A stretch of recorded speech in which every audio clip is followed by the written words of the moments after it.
Wat hoe de A-zoon met Veenriet kind er net omheen.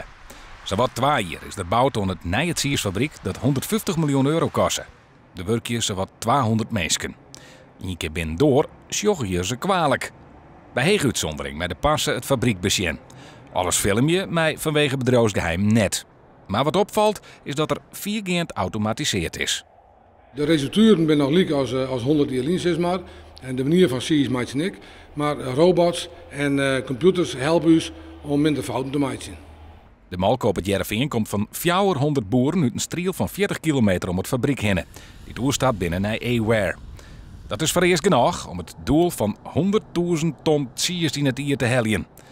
Er is geen eigen merk siers, maar het fabriek verkeert het bijgelijk zo'n Albert Heijn, die daar dan weer zijn eigen huismerk op zet. Deze fabriek is uitermate flexibel, dus we kunnen in principe op een klantvraag kunnen wij produceren. Dus elke siersbak, zoals wij dat noemen, kan overwijzen van receptuur. Hoeveel soorten siers kun je maken? We gaan straks naar ongeveer 80 recepturen toe. Maar wij vertellen net alles. Nee, we hebben een hele mooie excursie gang en daar ben we nou ook in. En zouden we even een blik werpen in het proces, maar we vertellen net alles. We hebben een heel bedrijfsgeheim. Een tweede productielinie voor het meisje van siers is op in je maat klaar. Ook komt er nog een nieuwe verpakkingsuitdeling. Takom Simmer draait Aware Jereveen dan op volle kracht en is de officiële opening.